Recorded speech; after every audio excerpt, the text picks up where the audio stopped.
Halo penyembah Tuhan atau penyembah mie sukses isi 2, atau apapun yang kalian sembah, sebutkan di kolom komentar ya. Kita seringkali mendengar narasi-narasi besar yang diwariskan secara turun-temurun mengenai figur-figur dari masa lalu yang konon memiliki umur yang melampaui logika biologi modern. Nama-nama seperti Metusala yang dikatakan mencapai usia 969 tahun, Nuh dengan 950 tahun, hingga Adam yang disebut menyentuh angka 930 tahun telah menjadi bagian dari diskursus kultural yang diterima begitu saja oleh sebagian besar masyarakat. Namun, jika kita menanggalkan kacamata teologis dan beralih menggunakan kacamata data serta biologi evolusioner, terdapat jurang yang sangat lebar antara klaim tersebut dengan realitas fisik yang memungkinkan sebuah organisme bernama manusia untuk bertahan hidup. Secara biologis, struktur tubuh manusia memiliki batasan yang sangat rigid, sebuah ambang batas yang ditentukan oleh replikasi sel dan degradasi jaringan yang tidak memungkinkan adanya eksistensi selama berabad-abad dalam satu siklus hidup yang sama. Fenomena klaim umur panjang ini sebenarnya menarik untuk dibedah sebagai sebuah anomali statistik jika memang benar terjadi. Namun hingga detik ini, tidak ada satupun bukti arkeologis maupun forensik yang mendukung keberadaan individu dengan usia sedemikian ekstrim di masa purba. Justru sebaliknya, setiap penemuan kerangka manusia dari era perunggu maupun era sebelumnya menunjukkan bahwa rata-rata usia manusia saat itu sangatlah pendek. Membayangkan seseorang hidup selama 9 milenium membutuhkan pengabaian terhadap hukum entropi yang berlaku pada setiap materi organik. Sel-sel kita mengalami apa yang disebut sebagai batas Hayflick, sebuah titik di mana sel tidak lagi mampu membelah diri yang secara alami membatasi usia manusia di kisaran 120 hingga 125 tahun. Tanpa adanya intervensi medis modern yang bahkan baru kita miliki dalam 1 abad terakhir, mengklaim bahwa manusia purba bisa hidup 10 kali lipat dari batas biologis tersebut adalah sebuah pernyataan yang sepenuhnya kontradiktif dengan prinsip-prinsip sains dasar. Jika kita melihat data secara lebih mendalam, angka-angka fantastis yang disematkan pada tokoh-tokoh seperti Adam atau Metusala ini lebih cenderung merupakan produk dari gaya penulisan sastra kuno atau kesalahan konversi sistem penanggalan daripada catatan medis yang akurat. Banyak sejarawan dan peneliti literatur kuno mengindikasikan bahwa peradaban awal seringkali menggunakan angka secara simbolis atau mengikuti kalender berbasis bulan yang berbeda drastis dengan sistem solar yang kita gunakan saat ini. Misalnya, jika angka-angka tersebut sebenarnya merupakan perhitungan bulan, bukan tahun, maka usia Metusala yang 969 tahun itu akan menyusut menjadi angka yang jauh lebih masuk akal secara biologis, yakni sekitar 78 atau 80 tahun. Namun, dalam narasi tradisional, angka-angka ini dipertahankan sebagai fakta literal, yang kemudian menciptakan persepsi keliru bahwa manusia di masa lalu memiliki ketahanan fisik yang superior dibandingkan manusia modern. Secara evolusi, tidak ada mekanisme yang mendukung penyusutan umur yang begitu drastis dari 900 tahun menjadi 70 atau 80 tahun dalam kurun waktu beberapa milenium saja.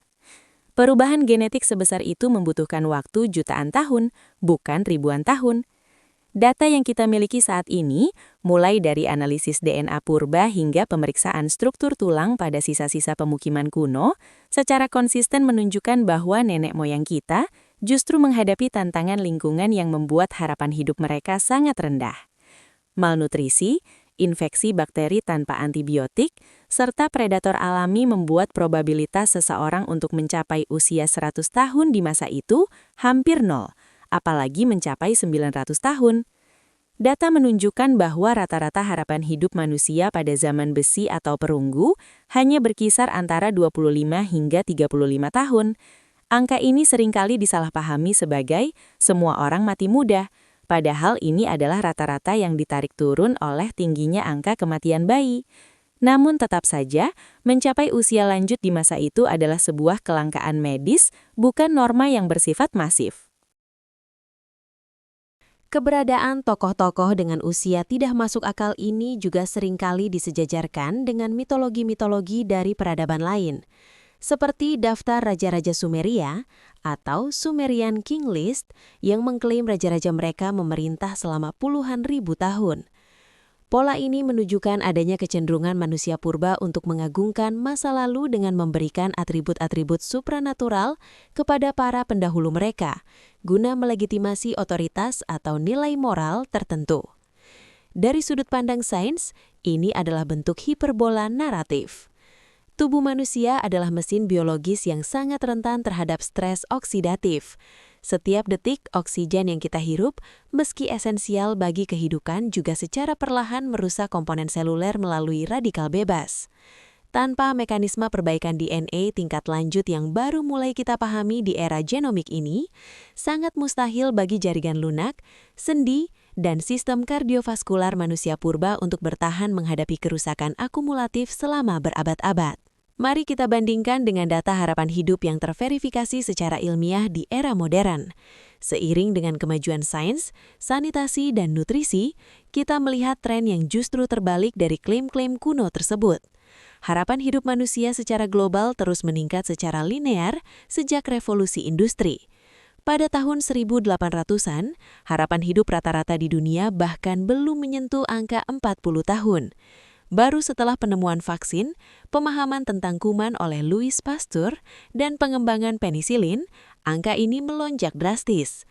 Saat ini, di negara-negara maju, rata-rata usia manusia mencapai 80 tahun ke atas. Ini adalah bukti nyata bahwa umur panjang adalah produk dari akumulasi pengetahuan dan teknologi, bukan sesuatu yang hilang dari masa lalu. Klaim bahwa manusia zaman dahulu lebih panjang umur tanpa adanya teknologi medis adalah sebuah penyangkalan terhadap kenyataan pahit yang dihadapi nenek moyang kita terhadap alam liar. Ketidakaturan data antara klaim teks kuno dan realitas biologis ini semakin nyata ketika kita meninjau kasus individu tertua di dunia yang pernah tercatat secara resmi, yaitu Jean Calment, yang meninggal pada usia 122 tahun.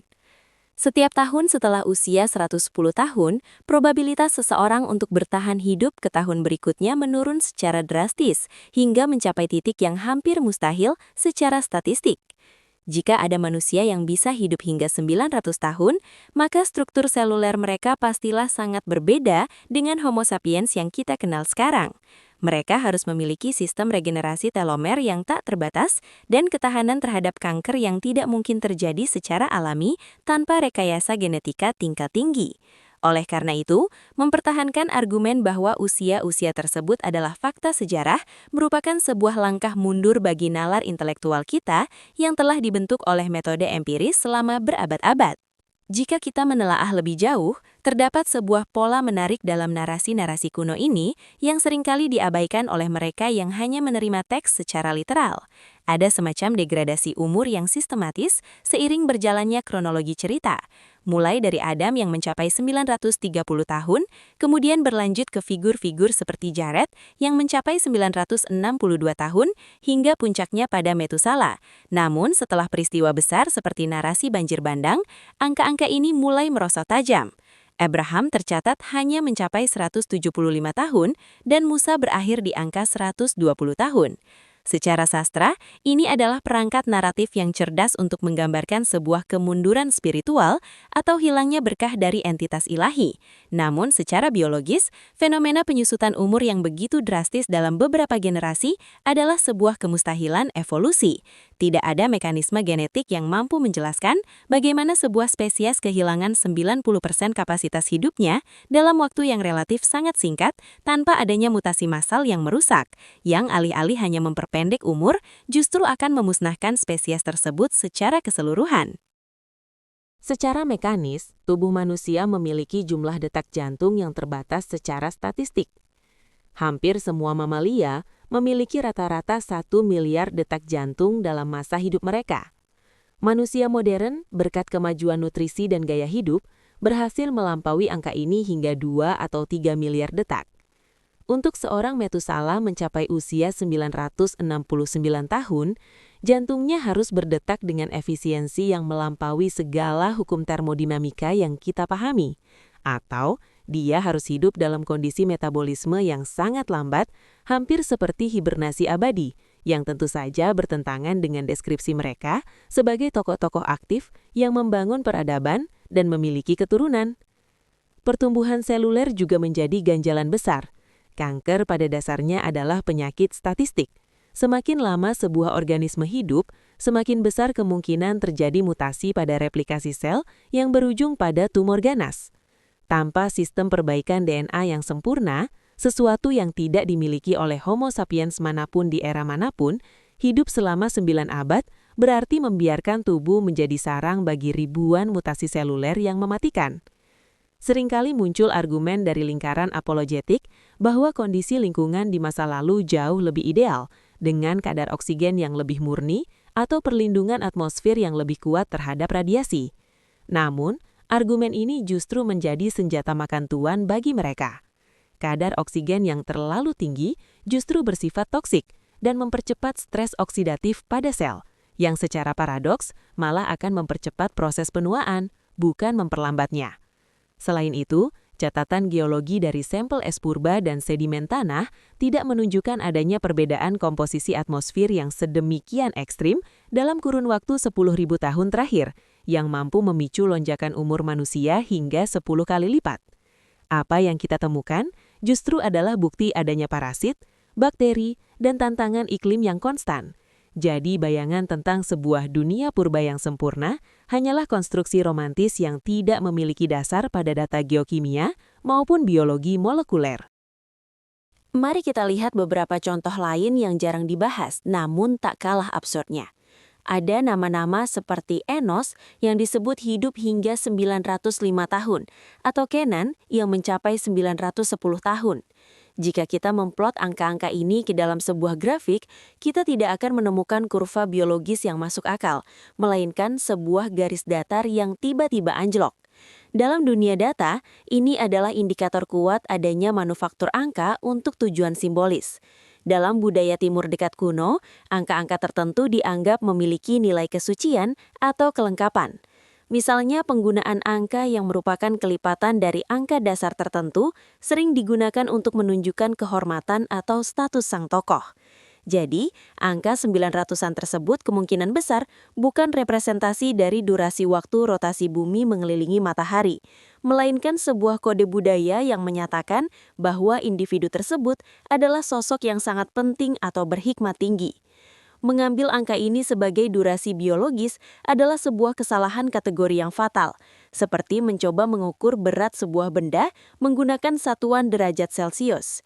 Data arkeologis dari periode yang diklaim sebagai masa hidup para tokoh ini, sekitar zaman perunggu awal atau sebelumnya, secara konsisten menunjukkan bahwa kesehatan gigi, kepadatan tulang, dan tingkat keausan sendi pada kerangka manusia purba menunjukkan tanda-tanda penuaan dini.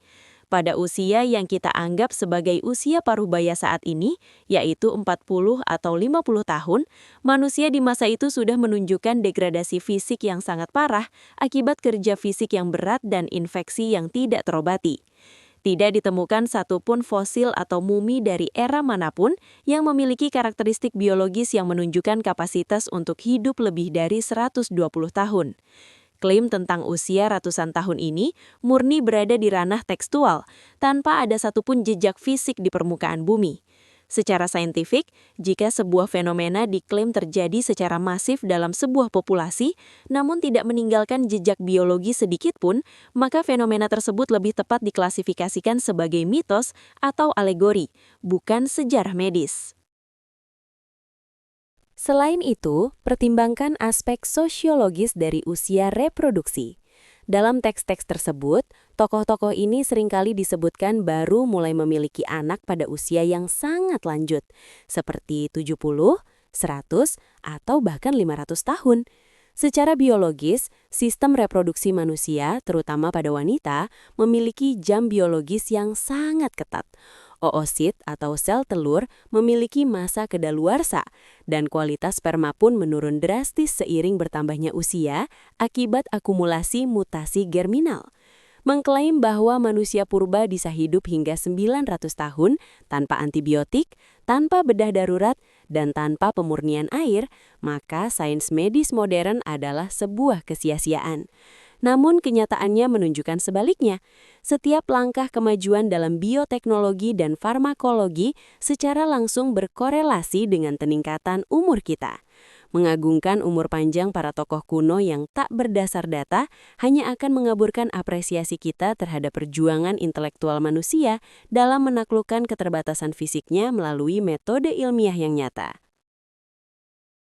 Jika kita membedah lebih dalam ke ranah biologi molekul, kita akan menemukan bahwa setiap sel dalam tubuh manusia memiliki jam internal yang sangat presisi, yang sering disebut sebagai jam epigenetik. Inti dari permasalahan usia ratusan tahun ini terletak pada struktur yang disebut telomer, yaitu bagian ujung dari DNA yang berfungsi melindungi kromosom kita. Setiap kali sel membelah, telomer ini memendek. Ketika telomer sudah terlalu pendek, sel tersebut tidak dapat lagi membelah dan akhirnya mati atau menjadi sel senesens yang justru merusak jaringan di sekitarnya. Secara biologis, manusia tidak memiliki enzim telomerase yang cukup aktif di sel somatik untuk memulihkan panjang telomer tersebut secara terus-menerus. Untuk seorang individu seperti Metusala atau Adam bisa mencapai usia 9 abad, mereka harus memiliki mekanisme biologis yang sepenuhnya berbeda dari Homo sapiens, sebuah mekanisme yang secara aktif melawan hukum dasar replikasi seluler. Tanpa itu, tubuh mereka akan hancur menjadi tumpukan sel yang gagal berfungsi jauh sebelum mereka merayakan ulang tahun ke-150. Selain batasan seluler, kita juga harus mempertimbangkan akumulasi kerusakan protein atau yang dikenal sebagai proteotoksisitas. Seiring bertambahnya usia, protein dalam tubuh kita cenderung mengalami misfolding atau penggumpalan yang merupakan penyebab utama penyakit neurodegeneratif. Dalam rentang waktu 900 tahun, otak manusia yang merupakan organ paling aktif secara metabolik akan mengalami penumpukan plak amiloid dan protein tau dalam jumlah yang sangat masif. Secara data medis, tidak ada bukti bahwa jaringan saraf manusia mampu mempertahankan plastisitas dan integritas fungsionalnya selama berabad-abad tanpa mengalami degradasi kognitif yang total.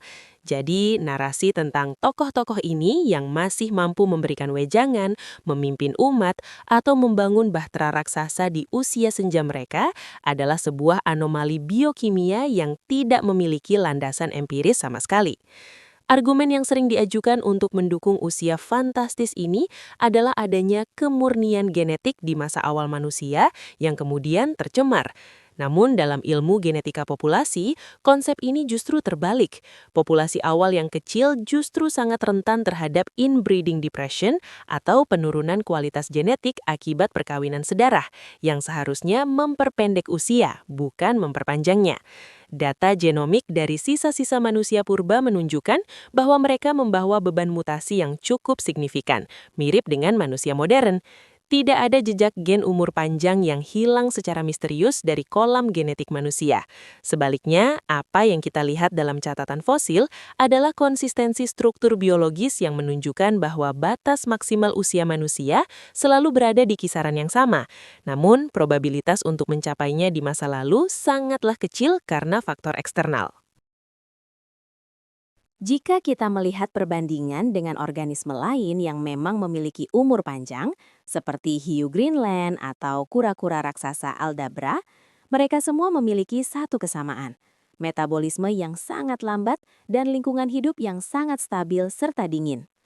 Manusia adalah mamalia berdarah panas, dengan metabolisme yang sangat aktif dan suhu tubuh yang tinggi.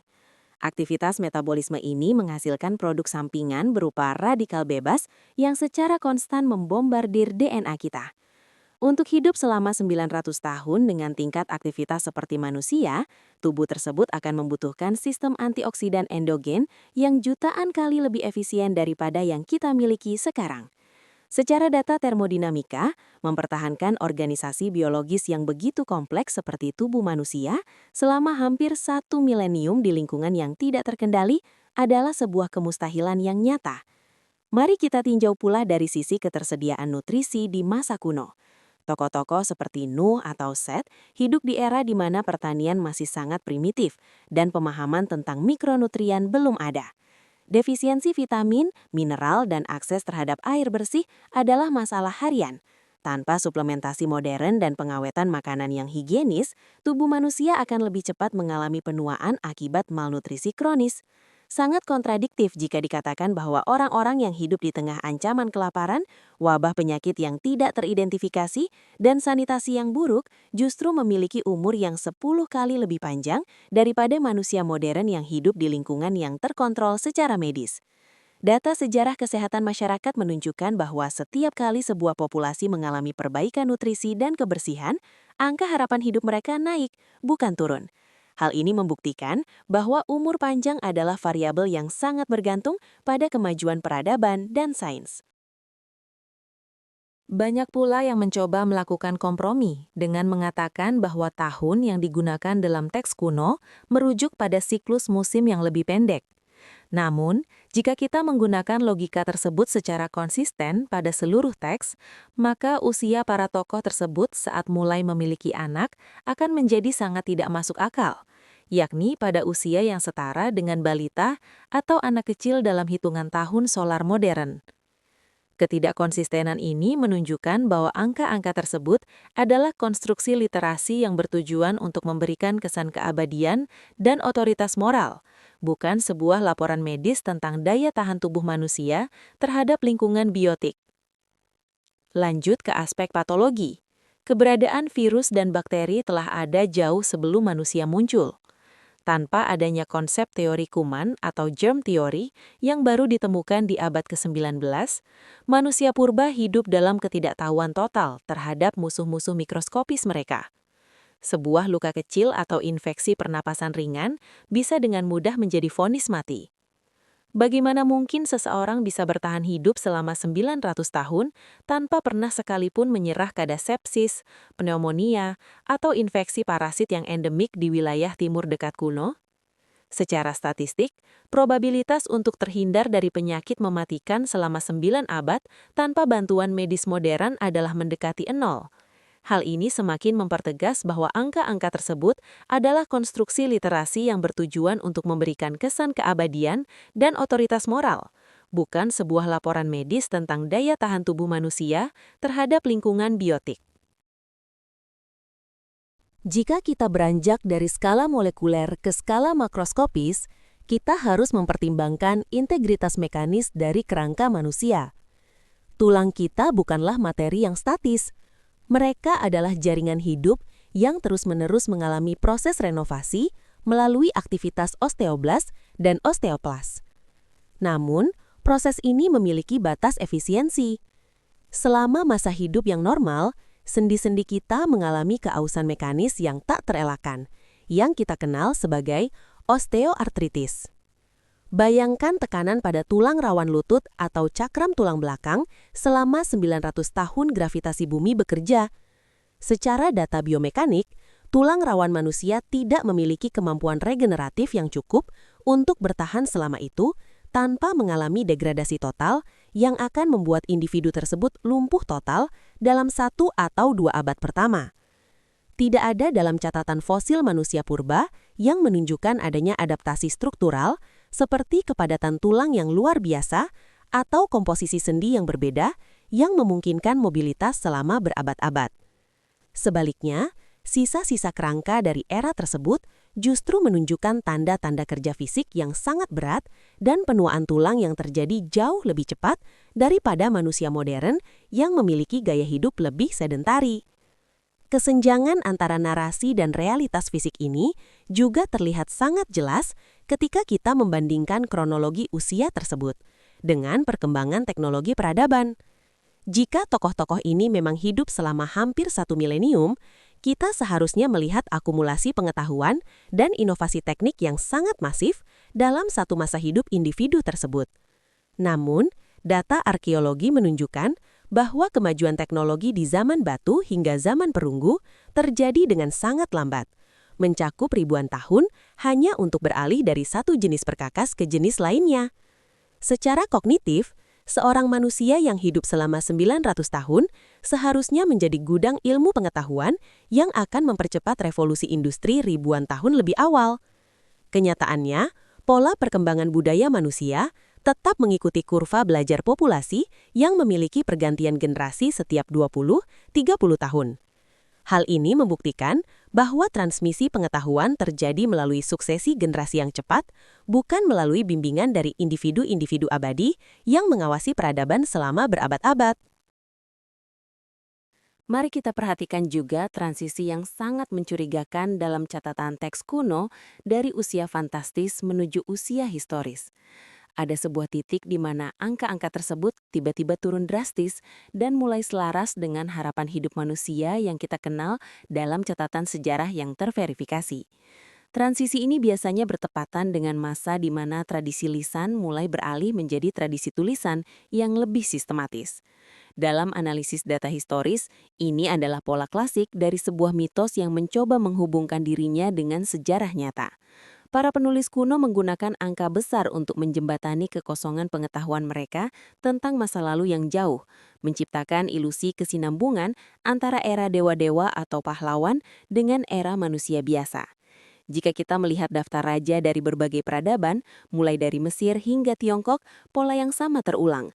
Raja-raja pertama memerintah selama ribuan tahun, kemudian ratusan tahun, dan akhirnya mendarat di angka puluhan tahun yang masuk akal secara medis, begitu catatan administrasi yang sebenarnya dimulai.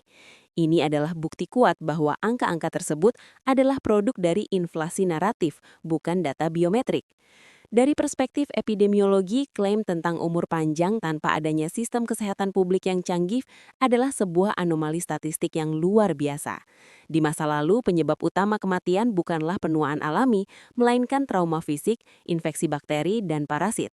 Tanpa adanya pemahaman tentang sterilisasi atau antibiotik, setiap luka terbuka adalah pintu masuk bagi patogen yang mematikan. Data dari pemakaman massal kuno menunjukkan bahwa sebagian besar populasi tidak pernah mencapai usia 50 tahun. Untuk seseorang bisa bertahan hingga usia 900 tahun, ia tidak hanya harus memiliki gen yang sempurna, tetapi juga keberuntungan statistik yang hampir mustahil untuk terhindar dari setiap wabah penyakit, kecelakaan, atau konflik kekerasan yang terjadi selama hampir 1 milenium.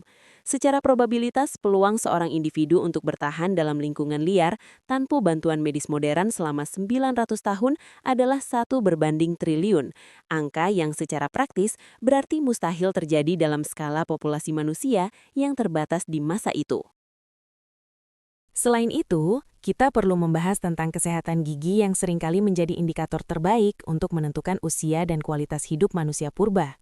Email gigi adalah zat terkeras di tubuh manusia, namun ia tidak dapat beregenerasi. Pada kerangka manusia purba yang berusia 40 atau 50 tahun, kita sering menemukan gigi yang sudah aus hingga ke akar karena pola makan yang kasar dan kontaminasi pasir pada makanan.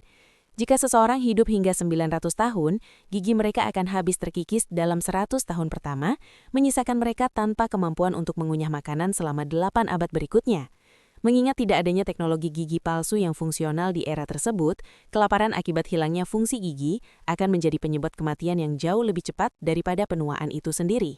Data biologis ini memberikan batas fisik yang sangat nyata yang tidak bisa dilompati hanya dengan klaim tekstual, tidak peduli seberapa besar otoritas yang diberikan pada teks tersebut.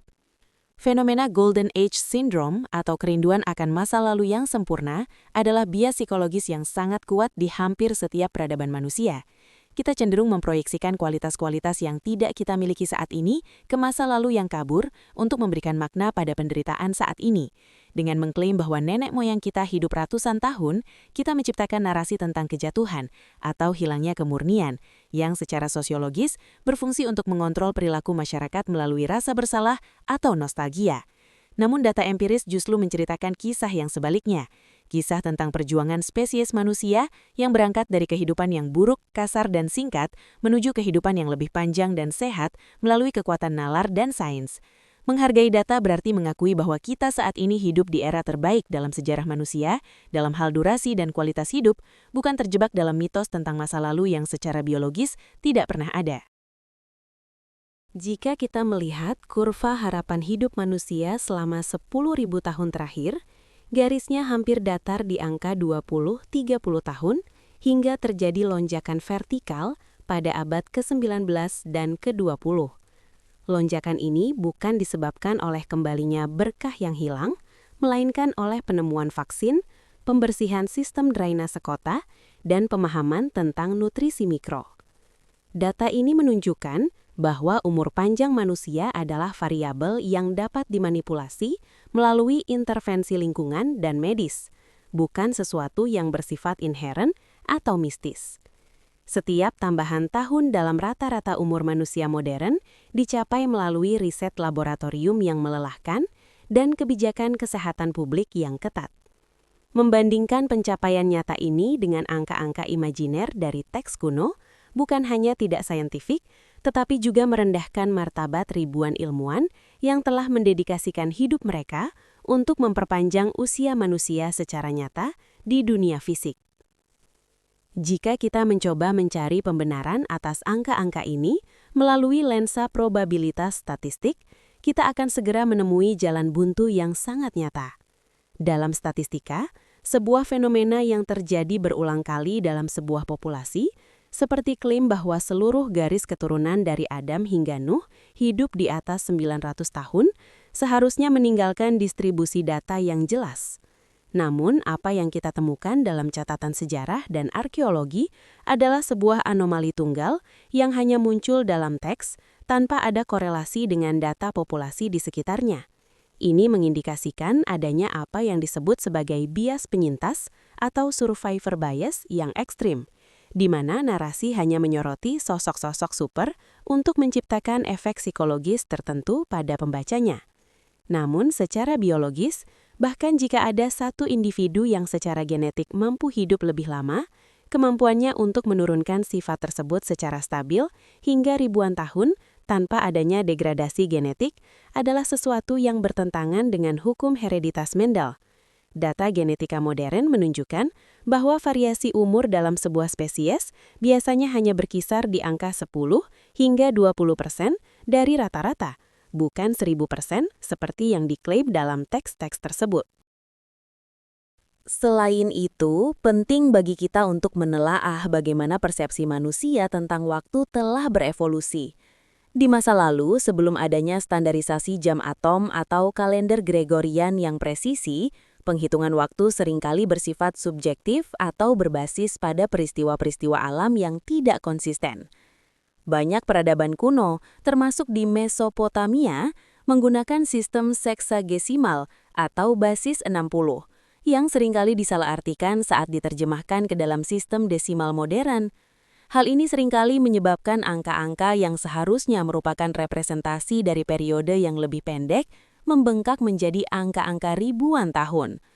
Data menunjukkan bahwa kesalahan konversi ini adalah faktor paling rasional yang menjelaskan mengapa raja-raja atau tokoh agama di masa lalu tampak memiliki umur yang fantastis.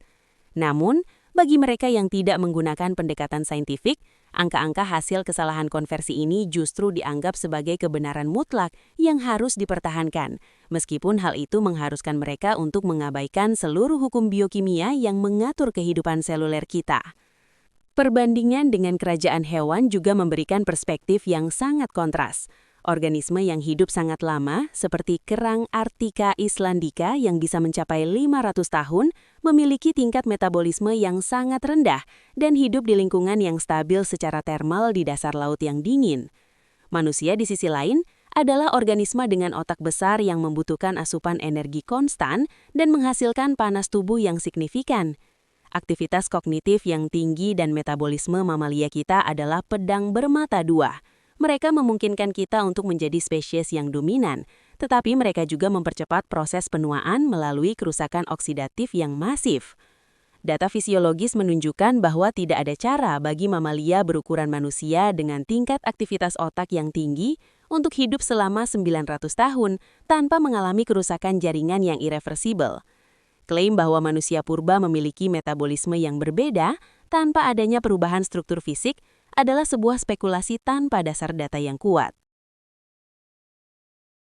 Data empiris mengenai angka harapan hidup manusia justru menunjukkan tren yang sangat positif seiring dengan ditinggalkannya cara berpikir mistis dan beralih ke metode ilmiah.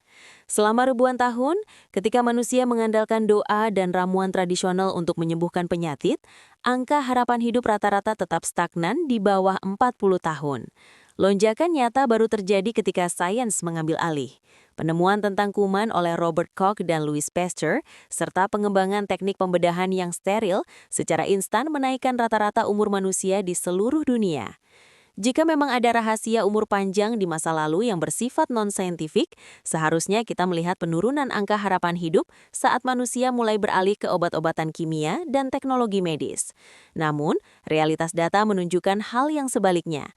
Semakin kita modern dan semakin kita mengandalkan sains, semakin panjang pula umur kita. Ini adalah bukti tak terbantahkan bahwa umur panjang adalah variabel teknis yang bisa dipecahkan dengan data, bukan anugerah mistis yang hilang dari masa lalu. Mari kita juga mempertimbangkan aspek lingkungan yang sering diklaim lebih bersih di masa kuno. Memang benar bahwa nenek moyang kita tidak terpapar polusi industri modern, tetapi mereka terpapar oleh ancaman lingkungan yang jauh lebih mematikan secara statistik. Asap dari api pembakaran di dalam gua atau gubuk yang tidak memiliki ventilasi menyebabkan penyakit paru-paru kronis sejak usia muda. Air yang mereka minum seringkali terkontaminasi oleh parasit dan kotoran hewan karena ketiadaan sistem sanitasi yang memadai. Data dari analisis isotop pada tulang-tulang purba menunjukkan adanya tanda-tanda stres lingkungan yang sangat tinggi pada hampir semua individu. Klaim bahwa lingkungan masa lalu mendukung kehidupan selama 900 tahun adalah sebuah distorsi terhadap kenyataan arkeologis yang menunjukkan betapa keras dan tidak ramahnya alam liar bagi manusia tanpa perlindungan teknologi. Fenomena usia tidak masuk akal ini juga bisa dipahami sebagai bentuk kompensasi psikologis terhadap rasa takut akan kematian yang dialami oleh manusia di masa lalu. Dengan menciptakan narasi tentang tokoh-tokoh yang hidup hampir 1000 tahun, masyarakat kuno mencoba memberikan harapan bahwa ada kemungkinan untuk menaklukkan kefanaan. Namun, dalam dunia data, harapan bukanlah bukti. Setiap kali kita menguji klaim-klaim ini dengan metode penanggalan radiokarbon atau analisis BNA, hasilnya selalu sama. Tidak ada bukti keberadaan manusia super tua. Yang ada hanyalah bukti tentang spesies yang secara bertahap belajar bagaimana cara memperpanjang hidupnya melalui trial and error, observasi, dan akhirnya melalui metode ilmiah yang sistematis. Peningkatan harapan hidup manusia modern adalah kemenangan nalar atas mitos, sebuah pencapaian yang harus kita rayakan dengan data yang akurat, bukan dengan cerita-cerita yang mengabaikan batasan biologis kita. Pada akhirnya, ketika kita menarik garis merah dari seluruh data biokimia, arkeologi, dan sejarah yang telah kita bedah, kita sampai pada sebuah kesimpulan yang tak terelakkan. Angka-angka fantastis mengenai usia para tokoh masa lalu bukanlah catatan medis, melainkan artefak kultural. Kita harus berani mengakui bahwa menerima angka 900 tahun sebagai fakta sejarah berarti kita harus membuang seluruh buku teks biologi, kimia, dan fisika yang telah membawa peradaban kita sejauh ini. Ketidakmampuan tubuh manusia untuk mempertahankan integritas seluler selama berabad-abad bukan karena kita kehilangan kemurnian masa lalu, melainkan karena kita memang tidak pernah dirancang secara biologis untuk itu. Sebaliknya, fakta bahwa hari ini kita bisa melihat rata-rata manusia hidup hingga usia 70 atau 80 tahun, 2 kali lipat lebih lama dibandingkan rata-rata nenek moyang kita di era agrikultur awal, adalah mujizat nyata yang dihasilkan oleh tangan-tangan manusia melalui sains. Mengandalkan narasi kuno yang tanpa bukti empiris hanya akan mengaburkan apresiasi kita terhadap perjuangan intelektual spesies kita. Data menunjukkan bahwa setiap detik tambahan yang kita miliki di dunia ini adalah hasil dari perjuangan melawan alam yang keras, bukan warisan mistis yang memudar. Memahami hal ini memberikan kita tanggung jawab intelektual untuk terus mendukung kemajuan riset medis dan teknologi, karena di sanalah kunci sebenarnya dari umur panjang manusia berada. Kita hidup di era di mana data lebih berharga daripada dogma. Dan kejujuran dalam melihat keterbatasan biologis kita adalah langkah pertama menuju kedewasaan berpikir sebagai sebuah spesies. Tidak ada gunanya beromantisasi masa lalu yang tidak pernah ada, jika itu membuat kita buta terhadap pencapaian luar biasa yang sedang kita bangun di masa sekarang melalui metode ilmiah yang presisi. Dunia yang kita tinggali ini jauh lebih menarik ketika kita melihatnya apa adanya, melalui lensa bukti dan rasionalitas, tanpa perlu bumbu-bumbu hiperbola yang melanggar hukum alam. Dengan melepaskan diri dari beban klaim-klaim yang tidak masuk akal, kita justru bisa lebih menghargai betapa berharganya waktu hidup manusia yang singkat Namun nyata ini, intelektualitas kita menuntut agar kita tidak sekadar menjadi penampung cerita, tetapi menjadi pengolah data yang kritis. Realitas biologis mungkin terasa dingin dan kaku dibandingkan dengan mitos yang hangat, tetapi realitas memiliki satu keunggulan yang tidak dimiliki mitos. Ia benar. Dan dalam pencarian kita akan kebenaran, data akan selalu menjadi kompas yang lebih handal daripada nostalgia terhadap narasi-narasi purba yang tidak teruji secara klinis maupun historis. Terima kasih telah menyimak bedah data ini hingga akhir. Jika Anda merasa narasi berbasis fakta dan logika seperti ini penting untuk terus disuarakan, di tengah riuhnya klaim-klaim tanpa dasar, dukung kami untuk terus memproduksi konten yang mengedepankan rasionalitas. Kami mengundang Anda untuk bergabung dengan komunitas kami dengan cara menekan tombol subscribe dan menyalakan lonceng notifikasi agar tidak ketinggalan pembahasan mendalam lainnya. Jangan lupa untuk mempertimbangkan bergabung menjadi member channel Silent Majority. Dengan menjadi member, Anda tidak hanya mendukung keberlangsungan riset dan produksi video kami, tetapi juga akan mendapatkan akses eksklusif ke video-video khusus member yang membahas topik lebih berani, serta mendapatkan akses awal untuk setiap video terbaru kami sebelum dipublikasikan secara umum. Mari terus menjadi bagian dari mayoritas yang berpikir jernih dan berani melihat dunia dengan kacamata sains. Sampai jumpa di pembahasan berikutnya, hanya di Silent Majority.